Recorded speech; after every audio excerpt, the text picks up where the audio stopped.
अस्सलाम वालेकुम नाजरीन, welcome to Kazmi health and beauty tips. उम्मीद करता हूँ कि आप सब खैरियत से होंगे।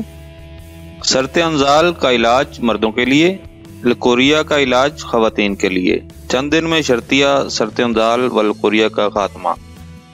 नाजरीन, आज हम आपको सरते अंजाल जो मर्दों की बीमारी है उसका और लकोरिया जो कि औरतों की बीमारी है का एक ही चीज़ से इलाज बताने जा रहे हैं। नाजरीन, नहायत ही आसान और घरेलू नुस्खा है और नहायत ही मुजरब है। सरते अंजार और लकोरिया का मरीज एक बार जरूर इस्तेमाल करें। नाजरीन, चंद दिन में ही बीमारी जड़ से खत्म हो जाएगी। इलाज, तरकीब तैयारी व तरकीब इस्तेमाल।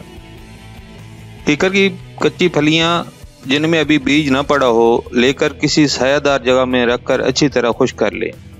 जब फलियां अच्छी तरह से सूख जाएं तो इनको अच्छी तरह पीसकर सफूफ बना लें और इस सफूफ के हमवज़न मिश्री मिलाकर महफूज कर लें। सुबह व शाम 4 माशा दूध के अमरा लें, कम अज़ कम 1 माह मुसलसल इस्तेमाल करें। नाजरीन, ये एक शर्तिया नुस्खा है। नाजरीन, ये था हमारा आज का नुस्खा। अगर आपको हमारी काफियाँ यानी हमारे नुस्खा ज़्यादा अच्छे लग रहे हैं तो हमारी वीडियोस को शेयर करें और हमारे चैनल को सब्सक्राइब करें। दुआ है कि अल्लाह तबारक व तआला हमारे सगीरा कबीरा गुनाहों को माफ़ करे और हर परेशानी से निजात मिले। अगले नुस्खा तक इजाज़त चाहूँगा। अल्लाह हम सब का हामी नासिर हो। अल्लाह हाफिज़।